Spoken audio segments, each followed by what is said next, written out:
Bueno, como ya dijo Manuel, vamos a hablar hoy de microbiota. Antes de eso, pues les queremos compartir con mucha alegría que pues el pasado 18 de julio, pues tuvimos la inauguración de lo que es Casa Rosa Monterrey. Ahí estuvimos todo el equipo de directores y pues algunos de los queridos psiquiatras o colegas invitados, médicos asociados, que ya tenemos más de 400 en el país. Tenemos un grupo importante que nos acompañó este día y pues hicimos la inauguración y hoy ya tenemos a su disposición Casa Rosa, que era la primera casa donde estuvimos compartiendo con mujeres y hombres, y ahora ya es exclusivo de mujeres para población femenina, adolescente y adulta en un programa de atención agudo. Y también tenemos Punto Azul, eh, que es a dos casas de donde estamos, en la misma zona de Colonia Obispado, para pues, recibirlos y atenderlos a los pacientes de fase aguda como se merecen. Bien, entremos en materia de lo que vamos a hablar el día de hoy. ¿Por qué hablar de microbiota? Pues porque es algo que se ha estado hablando, escuchamos, empieza a haber productos, nos visitan en el consultorio, empiezan a decirnos que utilicemos tales o cuales productos probióticos. Bueno, pues en los últimos años ha habido muchos estudios epidemiológicos que investigan la relación entre los patrones dietéticos y el estado mental. Y todos estos han puntualizado la influencia de los factores genéticos, ambientales y además el estrés, la dieta, la actividad o inactividad física en cómo se desarrollarían los trastornos mentales. Se reconoce que el desarrollo neuronal está influenciado por factores que son nutricionales y dependen de una ingesta adecuada de nutrientes esenciales, vitaminas y minerales. Algunos de estos son la vitamina D, el complejo B, los ácidos grasos omega 3, el yodo, el hierro. Los prebióticos y probióticos son nutrientes indispensables en la estructura como en el desarrollo cerebral. Pero hablando de neuropsiquiatría, la microbiota intestinal produce importantes productos biológicos que a través del eje intestino-cerebro, del que vamos a hablar más adelante, está directamente relacionados con la aparición, evolución de los trastornos neurológicos y psiquiátricos, como por ejemplo, en todos estos trastornos, depresión, ansiedad, trastorno afectivo bipolar, el autismo, la esquizofrenia, la enfermedad de Parkinson, la enfermedad de Alzheimer, la demencia, la esclerosis múltiple y la epilepsia. Pero vamos a empezar con la terminología esencial. Por microbiota intestinal entendemos una comunidad de microorganismos que están localizados a lo largo del tracto gastrointestinal y que realizan numerosas funciones esenciales para la salud. El microbioma, porque a veces se utilizan como sinónimos estos dos términos, correspondería a la genética de la microbiota intestinal a través de la secuencia de su DNA. Es la expresión genética, que es realmente lo importante, el microbioma. Pero vamos a utilizarlos como términos intercambiables a lo largo de la presentación. Cuando esta microbiota está en un estado de equilibrio, estamos en un estado de eubiosis y en teoría, pues estamos bien de nuestro sistema digestivo y estamos bien emocionalmente. Cuando esto se altera y esta alteración es bidireccional, pues da lugar a la disbiosis y esto genera pues trastornos a nivel emocional y a nivel gastrointestinal. La otra cosa importante es que hablamos de prebióticos, probióticos, simbióticos, etcétera. Un prebiótico es un alimento que no se digiere, pero que va a estimular selectivamente las bacterias intestinales asociadas con salud y bienestar. Es decir, las va a estimular y va a permitir que éstas generen su actividad y eso va a ser positivo. Un probiótico es una preparación que contiene microorganismos viables que son capaces de alterar la microbiota y producir efectos beneficiosos en nuestra salud. Y cuando se combinan estos en algún tipo de tableta, medicamento, etcétera, eh, tenemos un simbiótico. Combinan cepas simples o múltiples de probióticos con algún prebiótico. Y cuando estas sustancias tienen un efecto sobre el sistema nervioso central y sobre la mejoría de la salud mental, se le llama psicobiótico. Pero esto no es nuevo, fíjense, estamos hablando de un tema novedoso, tan novedoso, como que en el año 460 o por ahí, por el año 300 antes de Cristo, Hipócrates ya había dicho, toda enfermedad comienza en el intestino. Luego Plinio dijo, recomendaba también, antes de Cristo, la administración de productos lácteos fermentados como tratamiento de la gastroenteritis. Entrando en el siglo XIX, brincándonos mucha historia, William Beaumont hace estudios sobre la digestión, ya que pudo, a través de las heridas de un paciente, pudo avanzar los estudios del intestino y la digestión, y observó que el estado emocional del paciente tenía un impacto en el proceso de la digestión y de los alimentos que ingería. Luego Pavlov, que no solo tiene el famoso reflejo de Pavlov, fue premio Nobel de Medicina en 1904, desarrolló la bolsa de Pavlov. Y esta era una sección del estómago de un perro que conservaba su inervación vagal, y ya veremos que la inervación vagal es muy importante en este eje cerebro-intestino, pero bloqueaba toda comunicación con el órgano y le permitió estudiar las secreciones gástricas. También en el siglo XIX, Henry Tissier descubrió que las heces de los niños amamantados con bacterias en forma de Y, a las que le llamó Lactobacillus bífido, las pudo aislar y se dio cuenta que estas no estaban presentes en los niños que eran alimentados en leche de fórmula. Entonces, bueno, esto fue dando lugar luego entramos al siglo XX. Metchnikoff, también otro premio Nobel de Medicina y profesor del Instituto Pasteur, observó que habitantes de las aldeas de los Balcanes alcanzaban edades muy avanzadas y lo relacionó con el consumo de leche fermentada. Luego Alfred Nissl aisló una cepa no patógena de Escherichia coli a partir de las heces de un soldado de la Primera Guerra Mundial que había desarrollado colitis de un brote severo de Shigella. Este es uno de los más importantes, Minoru Shirota, un pediatra japonés que estaba muy preocupado porque había demasiada diarrea en la población infantil, aisló una cepa de Lactobacillus casei de las heces de un niño y la utilizó para fabricar leche fermentada y tratar la diarrea. Este fue el primer hito en la historia de la medicina porque por primera vez se emplearon microorganismos vivos para convertir una enfermedad y no solo para prevenirla. Con el advenimiento de la tecnología de imágenes cerebrales, se permitió encontrar e identificar la bidireccionalidad del eje microbiota intestino-cerebro. Y ya en este siglo, Foster y Cryan, neurocientíficos, que sus estudios con grupos de ratones, conis y microbiota intestinal concluyeron que los microorganismos parecían influenciar el cerebro y el comportamiento de los animales. Sin embargo, en el 2006 la comunidad neurocientífica no les hizo mucho caso y los tachaba así como de, pues no sé, fantasiosos, ¿no? En 2015 ya, Bonaventura Clotet y Sala es un destacado investigador sobre SIDA y otros síndromes de fragilidad del anciano, publicó artículos sobre la microbiota como origen de la inflamación crónica asociada al envejecimiento. Y entonces a partir de 2015 que realmente el estudio de la microbiota a nivel del sistema nervioso central y las patologías asociadas se empieza a trabajar. Entonces tenemos poco, 9 años hablando de esto. Sin embargo, hay muchos artículos, demasiados artículos, pero muy dispersos, difíciles de centrar en algo. Yo traté de revisar, obviamente no los 3000, pero revisé un buen número de artículos y traté de resumir lo que tenemos hasta ahora. Como nutrientes esenciales se considera, bueno, primero que nada, todos los nutrientes son indispensables para el crecimiento óptimo de nuestro cerebro. Pero lo que son proteínas, hierro, colina, ácido fólico, yodo, las vitaminas A, D, B6 y B12, así como los grasos poliinsaturados de cadena larga, se distinguen por contribuir a un buen desarrollo neurológico.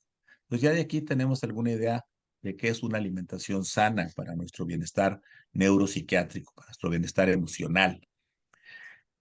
¿Qué factores se han involucrado entre la microbiota y la salud mental? Pues básicamente los estudios sugieren que los procesos biológicos que están involucrados en la relación dieta-salud mental incluyen fenómenos como lo que ya conocemos, la inflamación, el estrés oxidativo y la neuroplasticidad, y entre estos se destaca el microbioma intestinal. Se ha observado que el alto consumo de alimentos densos en energía y deficientes en nutrientes, o sea, la dieta típica negativa, los papitas y los fritos y las grasas, etcétera, contribuyen a una mayor inflamación en aquellos pacientes con enfermedades mentales graves, incluidas el trastorno depresivo mayor, el trastorno bipolar y la esquizofrenia, claramente relacionados con la inflamación. Se ha postulado que una gran variedad de vías patológicas implicadas en dichos trastornos Ahorita vamos a ver cómo la microbiota, etcétera, alteración y ciertas cuestiones de la barrera gastrointestinal van a predisponer a la inflamación o cómo la inflamación daña la barrera. Se destaca la inflamación crónica de bajo grado, es decir, no tenemos que tener inflamación aguda y esto está influenciado por estresores psicosociales que en conjunto estimulan la red de citocinas proinflamatorias a nivel del intestino. Entonces ya sabemos, como en muchas otras patologías, que la inflamación pues es el gran asesino, ¿no? El gran enemigo que tenemos. Sabemos que muchas enfermedades nos dañan por inflamación, incluyendo el famoso COVID, ¿no?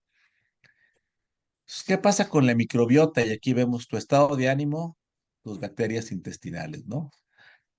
El microbiota intestinal desempeña un papel importante en múltiples vías neurobiológicas, debido a que tiene un rol en la modulación del factor neurotrófico derivado del cerebro y en el metabolismo del triptófano. Sabemos que el triptófano es un aminoácido esencial del cual se deriva la serotonina, entre otros neurotransmisores, y la quinureína. Entonces es muy importante los niveles de triptófano porque luego se relaciona claramente con serotonina y todos los psiquiatras entendemos y sabemos el papel de la serotonina en muchas de nuestras patologías. La desregulación de la microbiota o del microbiota intestinal es un factor importante en el comportamiento del individuo. En la literatura tratan indistintamente el término, los términos como el microbiota o la microbiota intestinal. Entonces, yo propositivamente lo dejé así para aclarar este punto. Entonces viene este eje intestino-cerebro. ¿Qué es lo que implica este eje? Bueno, una vía de señalización bioquímica entre el sistema nervioso central y el tracto gastrointestinal, una comunicación directa. Y esto influye en varias formas. La microbiota intestinal tiene una relación bidireccional con la función gastrointestinal, el sistema nervioso central, el sistema nervioso autónomo, o podríamos llamarlo sistema nervioso entérico, y el nervio vago con el sistema inmune. Esta relación bidireccional tiene relación con el almacenamiento de grasa y el balance energético, la importante función de barrera que tiene el tubo digestivo, la inflamación crónica de bajo grado, que es bastante dañina si está ahí permanente, cómo es nuestra reactividad al estrés y cómo se manifiesta esto en el comportamiento. Si esto tiene un desbalance, tenemos riesgo de enfermedad, tiene disbiosis. Si tenemos eubiosis, pues vamos a tener una situación saludable para nosotros. Y aquí vemos una representación gráfica bastante clara. Tenemos el sistema nervioso entérico, compuesto por la microbiota, la barrera intestinal, que a través del nervio vago se comunica al sistema nervioso central. El sistema nervioso central emite señales eferentes que regulan motilidad, irrigación y tienen una influencia muy importante en la barrera de inmunidad. Por otro lado, la activación del eje hipotálamo-hipófisis adrenal en una respuesta sistémica al estrés puede producir o elevar las citoquinas proinflamatorias, y cuando tenemos esta inflamación, ¿qué es lo que pasa? Que esta barrera intestinal empieza a tener permeabilidad. Esta permeabilidad daña los microorganismos que constituyen la microbiota, que son muy importantes en la síntesis de neurotransmisores y en la producción del factor neurotrófico derivado del cerebro y en los ácidos grasos de cadena corta. Todos estos, cuando están en buen estado, es algo beneficioso para nuestro sistema nervioso central. Aquí vemos otro ejemplo. Aquí se ve un poco más complicada la imagen, pero realmente habla de lo mismo. El eje cerebro-intestino, donde podemos ver la microbiota, los factores que la van a influenciar, como son los probióticos, los psicobióticos, los tratamientos medicamentosos que recibimos, el estilo de vida, y donde, bueno, tenemos mensajes neuronales, endocrinos e inmunológicos que también fluyen por el cerebro, y todo esto tiene mucho que ver también con los neurotransmisores, hormonas, y finalmente influye en la neurogénesis, en el desarrollo neurológico, discúlpenme, en la homeostasis mental, en las emociones básicas y en la respuesta inmune. Entonces, hay mucho ya descubierto a través de este eje, o que ya muchos han oído el término de que nuestro intestino es el segundo cerebro. ¿Y cuáles son las propiedades psicobióticas que se han podido eh, documentar cuál es, ya sea un prebiótico o prebiótico, sus resultados en el comportamiento y su resultado neurofisiológico. Por ejemplo, este tipo de bacilos o BGOS aumentan el procesamiento cognitivo y de la vigilia y de atención positiva y se ha relacionado con una reducción del cortisol al despertar. El Lactobacillus casei del doctor Chirota, que les había mencionado, que fue la primera persona que utilizó esto como tratamiento, provoca una reducción de la ansiedad en pacientes con síndrome de fatiga crónica y mejora el estado de ánimo posterior a la toma del probiótico. Esto se manifiesta fisiológicamente con aumento de la concentración de lactobacillus y bifidobacterium en muestras fecales.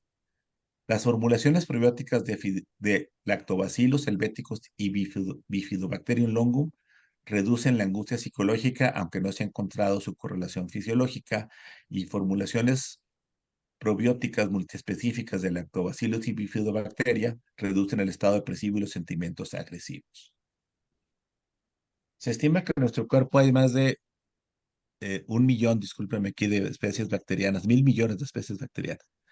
Es mucho más que lo que tenemos cualquier otra colonización de nuestro cuerpo, cualquier otro hábitat.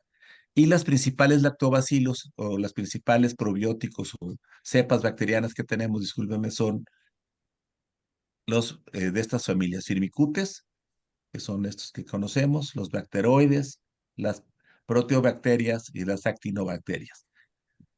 Sin embargo, la composición y la distribución de estas en cada uno de nosotros es diferente, influenciada por factores que vamos a ir revisando. Hay que entender que la microbiota está presente en muchas partes de nuestro organismo y cuando hablamos de microbiota intestinal es la que está en el intestino delgado, pero tenemos en boca, esófago, estómago, intestino grueso, piel, pene, vagina, orofaringe, nasofaringe, incluso el canal auditivo, ¿no? Y cada una tiene una composición propia y diferente. ¿En qué consiste entonces este eje hipotálamo, microbiota intestino-cerebro? Bueno, pues como pueden ver, ya lo había mencionado, lo importante es que nos protege, que produce citocinas y que produce neurotransmisores y nos protege de infecciones. Es un ecosistema intestinal que está presente desde el recién nacido. El tipo de parto es importante. Se considera que el parto natural favorece un mejor desarrollo de la microbiota y luego viene la alimentación con leche materna, que genera una microbiota diferente a la alimentación con fórmula. Cuando el bebé empieza a ingerir comida sólida, su microbiota va cambiando. El niño puede tener un estado de salud, pero si está desnutrido, cambia su microbiota. Y cada vez que se le da un antibiótico a un niño por enfermedades gastrointestinales, se le va a alterar.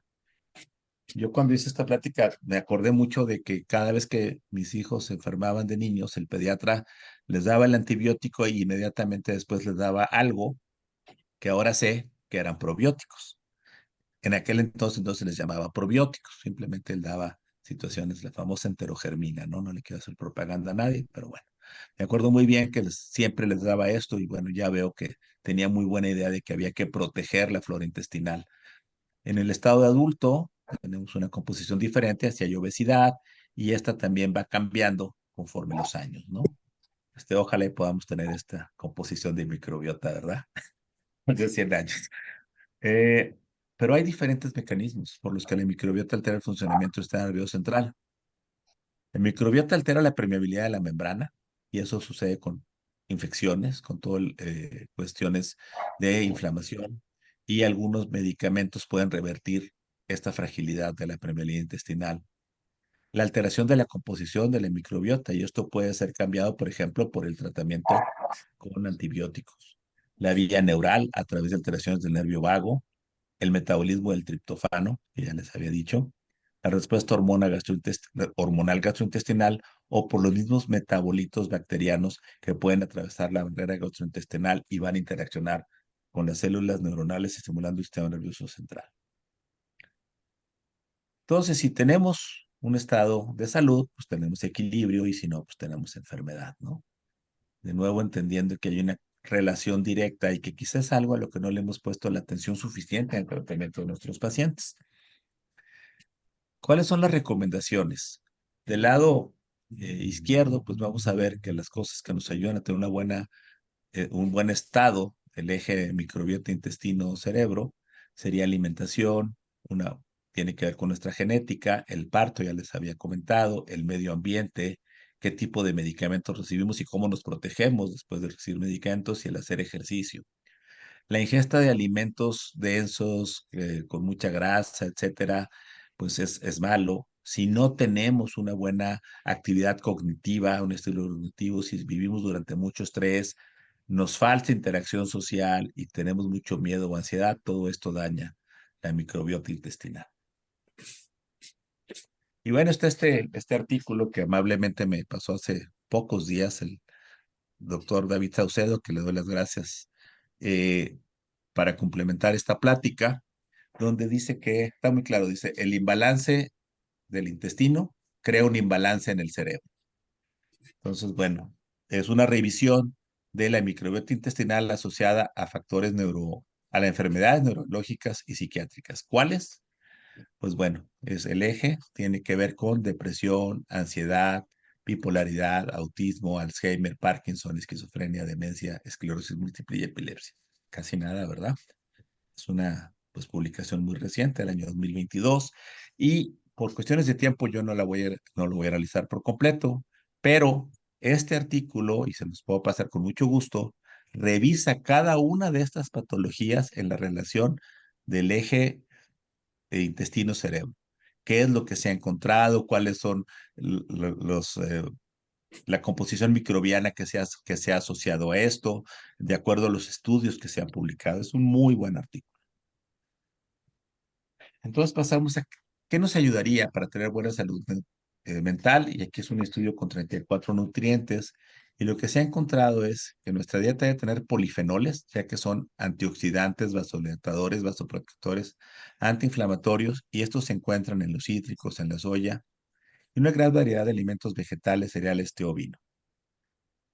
Los ácidos omega 3, por supuesto, son vitales para combatir enfermedades inflamatorias y neurodegenerativas y la mejoría del proceso cognitivo de la memoria.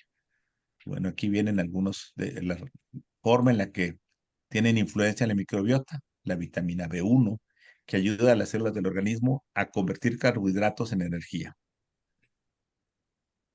Otros, la vitamina B9, que tiene que ver con el ácido fólico, participa en la síntesis de aminoácidos y en la formación de tejido nervioso. La vitamina C, que es un antioxidante que protege las células contra los efectos de los radicales libres, es decir, nos ayuda con la inflamación y se encuentra en gran concentración en glándula pituitaria, protegiendo el cerebro contra el estrés oxidativo. Los antioxidantes en general, que tienen un papel muy similar al de la vitamina C, y el triptofano, aminoácido esencial, precursor de metabolitos de la serotonina, la melatonina, la niacina y la quinurreína. Y aquí tenemos algunas de las cepas que pudieran implicarse en favorecer estos alimentos. Si lo ponemos en qué alimentos nos pueden servir, bueno, entre las fibras y grasas vegetales, el utilizar frutas, verduras, legumbres, cereales integrales, frutos secos, aceites de oliva, coco, cacao, café y té, carnes rojas, pescado, huevo, ahí ya veremos cómo debe de tomarse todo esto, lácteos fermentados y los alimentos fermentados que claramente en muchas culturas tenemos diferentes, los yogures, el kefir, la kombucha, natto, kimchi, miso. Muchas culturas han creado sus propios productos fermentados que ayudan a tener una buena alimentación. Y la alimentación también tiene que ver con los famosos neurotransmisores. Hay alimentos que estimulan la dopamina, como los frutos secos, como nueces y almendras, semillas de sésamo, girasol y calabaza. Otros serían la remolacha, el plátano y la manzana. El chocolate negro, fíjense, el chocolate muy concentrado nos ayuda ya sabemos que es muy placentero el chocolate, ¿no? El té verde. Y los alimentos que estimulan la serotonina son las legumbres, el kefir, los frutos rojos, pavo, nueces, avena, semillas de sésamo y el aguacate. En este artículo publicado en Current Psychiatry, hablaban sobre, bueno, está bien, ¿cuáles son las estrategias que podemos utilizar para tratar la depresión resistente y cuál es el nivel de seguridad de las diferentes intervenciones?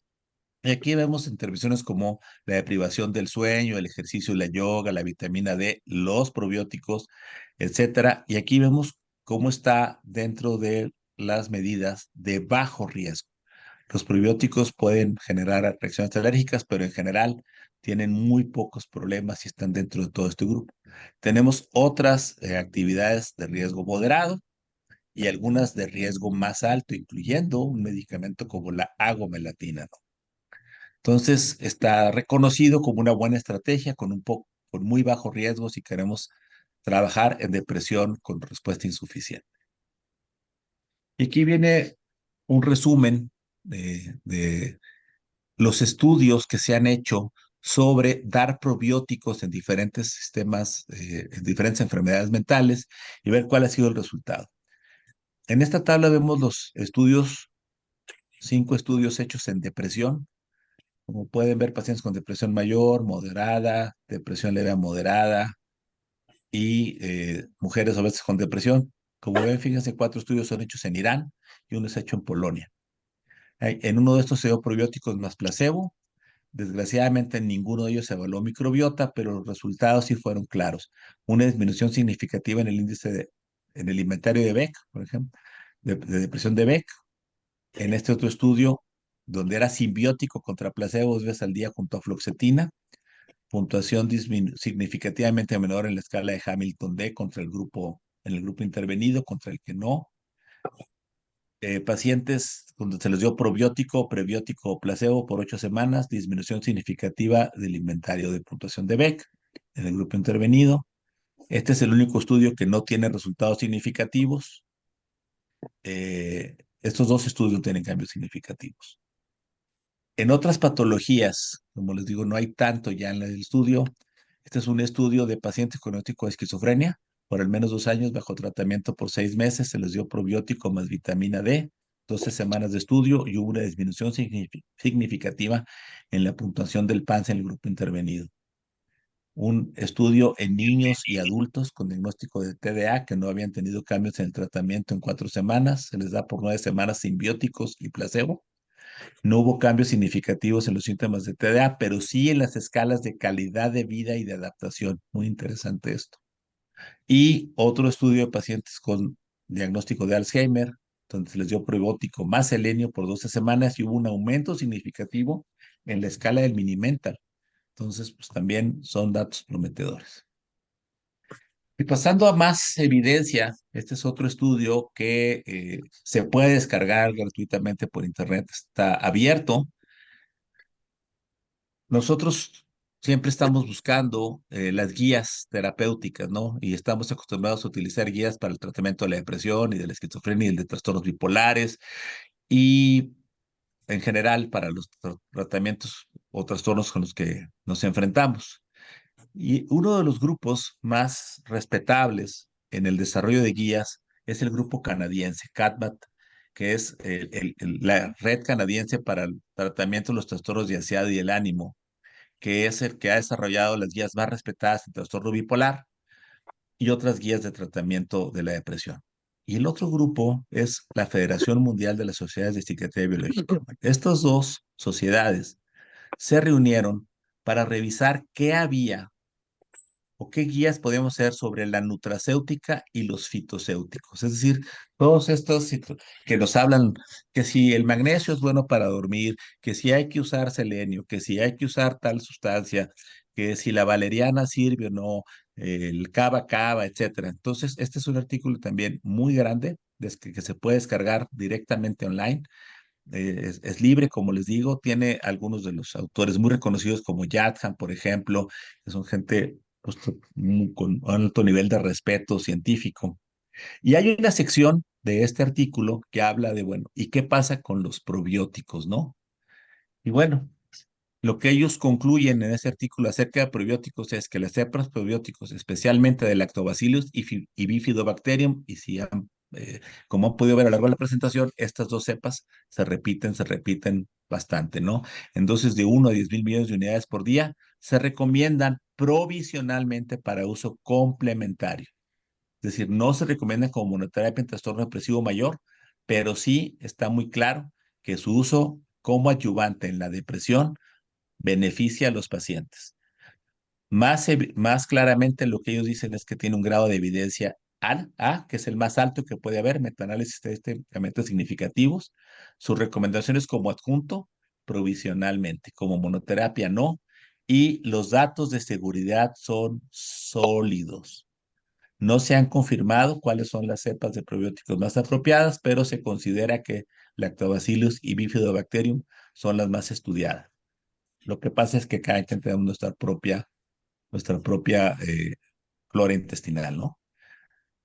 Y entonces, algo que nos va a ayudar es la dieta mediterránea. ¿Por qué se recomienda la dieta mediterránea? Porque la producción de ácidos grasos de cadena corta se puede favorecer mediante la ingesta de probióticos, prebióticos y la adherencia a la dieta mediterránea, que consiste principalmente en emplear cereales integrales, legumbres, frutos secos, verduras y frutas secas. El consumo moderado de carnes, aves y pescado proporciona sustratos fermentables para las bacterias probióticas. Pues todo esto es lo que hace. Y existe esta pirámide que se encuentra muy fácil, donde se dice que la dieta mediterránea favorece una microbiota intestinal más diversa y con mayor variedad de especies y reduce la incidencia de depresión y el uso de antidepresivos, entre otras cosas, pues rica en vitamina D. La base de la dieta mediterránea es una actividad física diaria, descanso adecuado y convivencia. O sea, no es solo la dieta. Hay que entender que hay biodiversidad estacional y productos, algo muy importante. La dieta mediterránea se adapta a cada país. Hay que ser respetuosos con el medio ambiente y entonces ya viene cuáles son las comidas principales. O sea, cada comida principal debe de ingerirse estos alimentos, diariamente estos alimentos y semanalmente estos. Aquí vienen, lo más importante aquí es que dice que sí se puede tomar vino con moderación. Entonces, no nos van a limitar eso, ¿verdad? Respetando las costumbres. No saben las costumbres mexicanas, pero bueno. Eh, esta dieta mediterránea, pues, ¿qué creen? Que existe la dieta mexiterránea. Y sí hay una manera de intercambiar cosas porque tenemos poblaciones diferentes. Por ejemplo, el uso de aceite de oliva, pues no es tan fácil o tan común en nuestro país, pero los podemos sustituir, por ejemplo, con aguacate. La otra cosa que se recomienda es que en la dieta adaptada a México, el consumo de pescados sea más alto por nuestra alta incidencia de problemas cardiometabólicos y de lípidos, por ejemplo. Pero sí hay una guía de alimentación específica para la dieta mediterránea mexicanizada, ¿no? Y hay otras posibles formulaciones de probióticos o de psicobióticos ya específicamente, eh, que van a favorecer la homeostasis gastrointestinal y la homeostasis neurológica. Pueden ser productos lácteos que puedan ser enriquecidos con prebióticos y probióticos. Ya hay formulaciones comerciales así, quesos, etcétera, yogurts. Hay formulaciones en cápsulas o en polvo que traen algunos de estos probióticos, productos basados en los cereales que se han enriquecido con probióticos o tabletas que tienen una cubierta entérica para proteger los probióticos de su descomposición y que luego puedan ser absorbidos en nuestro estómago.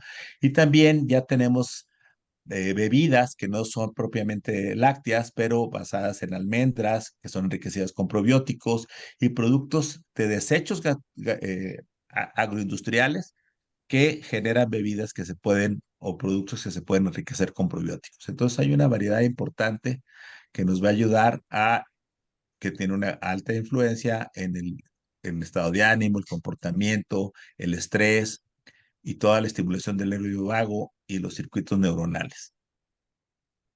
Entonces ya casi cerramos. ¿Dónde estamos?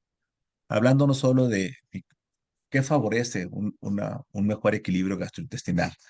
La suplementación con vitamina D es reconocida por sus efectos neuroprotectores y se ha descrito en condiciones neurodegenerativas como el Alzheimer, el Parkinson y la esclerosis múltiple. Hay una clara relación entre el ácido fólico y la vitamina D, B12, en el desarrollo de la esquizofrenia. La dieta es un factor determinante en la modulación de los procesos inflamatorios, así como en la composición y la función cerebral. Se sugiere que el consumo de ácidos grasos omega 3 puede influenciar de manera positiva en estados depresivos y retrasar la progresión de la enfermedad de Alzheimer en pacientes con deterioro cognitivo leve. La disbiosis de la microbiota intestinal se correlaciona con diversas enfermedades del sistema nervioso central y esto incrementa el riesgo de desarrollar el trastorno por déficit de atención. Por supuesto, estamos cortos, se requieren más estudios, no entendemos completamente bien la estructura y función intestinal, cuáles son los marcadores fisiológicos asociados con la depresión y la ansiedad, pero bueno, apenas tenemos 9 años de estar trabajando sobre esto. Lo que sí se postula que la suplementación con probióticos o combinación de probióticos y prebióticos disminuye síntomas depresivos de ansiedad y de estrés. Y para concluir con este artículo de 2022, la microbiota intestinal determina el estado de salud neurológica y psiquiátrica. Cualquier tipo de desequilibrio en las comunidades microbianas intestinales o en la producción de metabolitos puede estar asociado a desequilibrios en el sistema nervioso central que da lugar a la presión de alguna de estas enfermedades, depresión, ansiedad, esquizofrenia, bipolaridad, etcétera. En todas las enfermedades investigadas, las que vimos, se observó que los probióticos como psicobióticos juegan un papel importante en el mantenimiento de la homeostasis neuropsiquiátrica. Muchas gracias por su atención. A nombre de todo el grupo de partida, les agradecemos que estén con nosotros. Aquí estamos los tres amigos o los tres chiflados, o el bueno, el malo y el feo, no sé, pero aquí estamos los tres dando las gracias y aparte de todo el grupo importante de directores, por supuesto, Sandro Moctezuma, René Solórzano, estamos aquí para ustedes. Voy a dejar de compartir y pasaría a sus comentarios. Muchas gracias por su atención. Pues magnífico, Omar. Eh, Aprendí muchísimo, no tenía gran idea de lo que estás hablando y bueno, ya Gracias. sin afán de entrar en psicoanálisis, me quedé pensando que a mí ya no me tocó la lactancia, así que bueno, creo que ya empecé mal desde ahí. Bueno, amigos, pues, ¿qué les parece si lo abrimos a preguntas y comentarios? Eh, yo creo que es un momento importante para punto de partida, siempre pues estar a la vanguardia de lo que se esté implementando a nivel internacional y esta es una línea de investigación que ya después aterrizaremos. Bien, pues lo abrimos a preguntas y comentarios. Adelante, por favor. Agradezco por lo pronto los comentarios del doctor Lino y del doctor Emanuel y de eh, Federico Ramos. Me da gusto saludarte, Lino, tenía tiempo de no verte.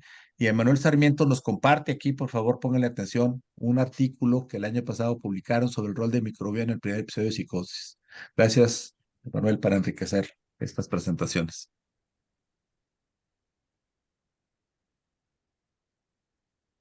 ¿Qué experiencia tienen ustedes?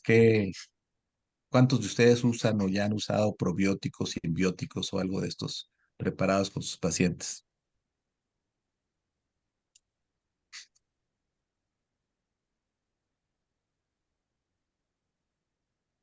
Pues quería yo primero agradecer muchísimo al doctor Ernesto. Aguas por tan excelente presentación y pues por compartirnos un tema tan actual, ¿no? Que vemos que ya estaba desde hace mucho ahí investigado, pero ahorita ya se le está dando esta categoría más científica. Y bueno, además de agradecer, pues con esta pregunta que hacía el doctor Caguas, yo generalmente en la práctica clínica sí llego a incorporarlos como tratamiento adyuvante, pero no llego a recetarlos como tal en formulaciones, sino más bien a través de alimentos, ya fuera suplementos, recomendar la misma dieta mediterránea. Ayuda mucho esta dieta mediterránea mexicanizada, tanto por disponibilidad de los alimentos como por costo para los pacientes, ¿no? Y también, pues, por otro lado, lo que llego a utilizar generalmente es poder recetar, aumentar consumo de cualquier, como alimentos fermentados, muchas veces el yogur griego, muchas veces, sin hacer comercial ahí, pues el chamito o Yakult, todas estas formulaciones, Ujú. pero no me ha tocado como tal recetarlos ya en pastilla o en cápsula o en la presentación que vengan como más estandarizada. Casi siempre es como intervenciones de cambios dietéticos. Gracias, Ernesto. Gusto en saludarte. Igualmente, doctor.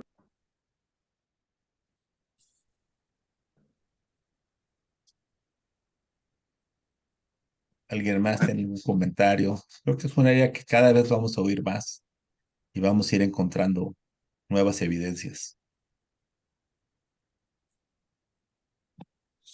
¿Qué tal, Omar? Bueno.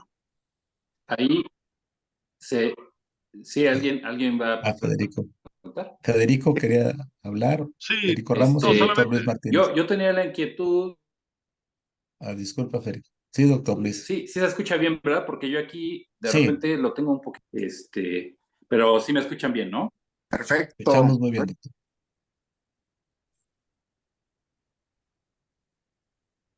Ahora se nos quedó grabado. Se cortó.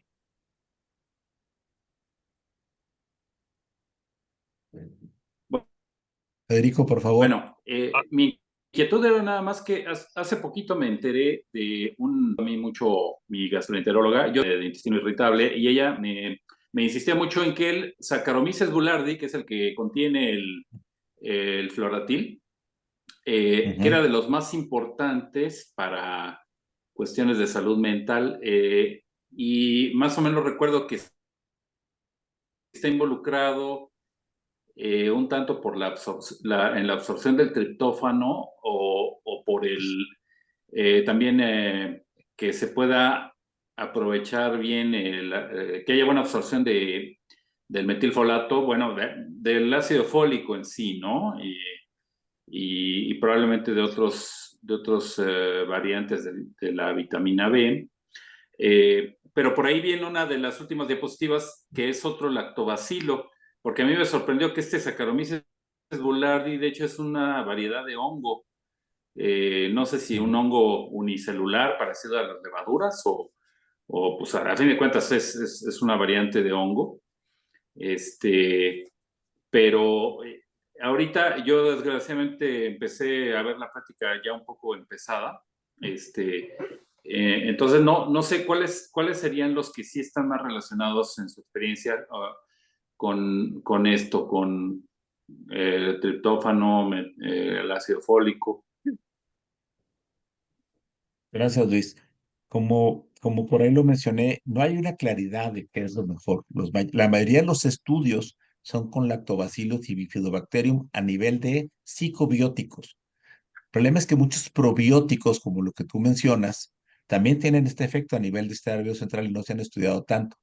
Incluso en la primera ocasión que presenté la primera versión de esta plática, porque se ha ido enriqueciendo con los comentarios de ustedes y con ayuda de artículos que van saliendo, alguien me preguntaba que por qué Clostridium, por ejemplo, salía como probiótico, si dice, me decía el doctor Redmond de Veracruz, Michael Redmond, que es conocido por muchos de nosotros, que su hijo había tenido por Clostridium un daño terrible a nivel gastrointestinal y que estuvo en peligro de muerte.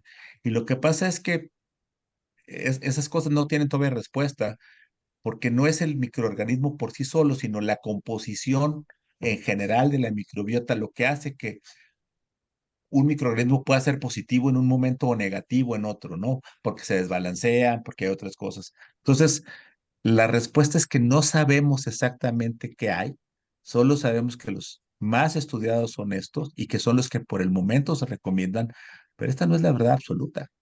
Vamos a ir encontrando otras cepas y vamos a ir encontrando otras combinaciones. Ahora, lo que dijo el doctor Ernesto Castañeda es que pues, lo que debemos de favorecer primero es la dieta, ¿no? Una buena dieta, un buen estilo de vida. Acuérdense que en la base de la dieta mediterránea lo primero que dice es descanso, ejercicio, buena alimentación. O sea, no estamos hablando solo de los alimentos y los probióticos, sino de estilos de vida.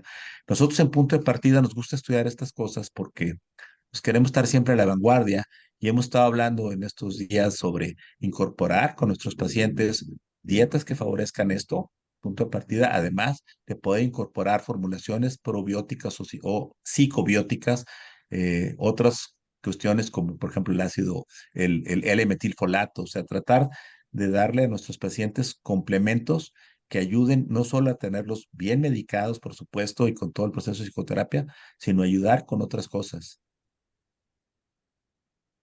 Ok, gracias. Gracias, doctor.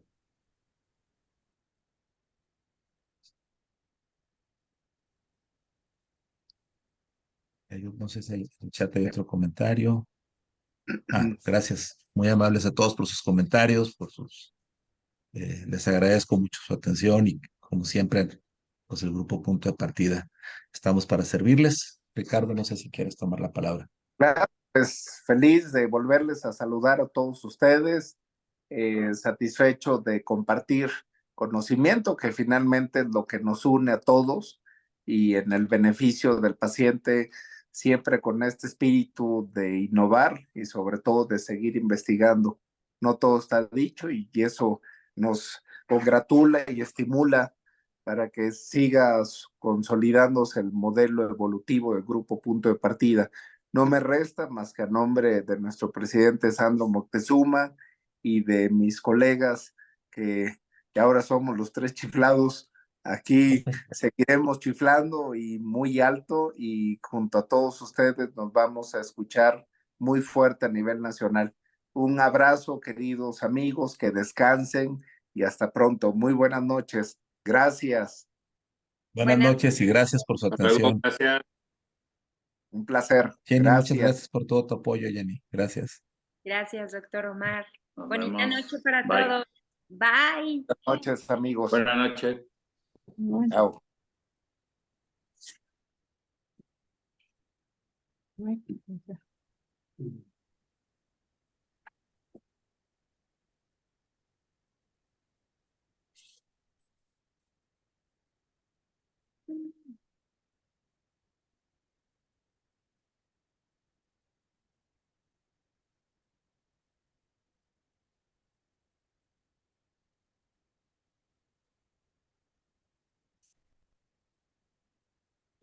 Oye, amor, sí caben bien los coches.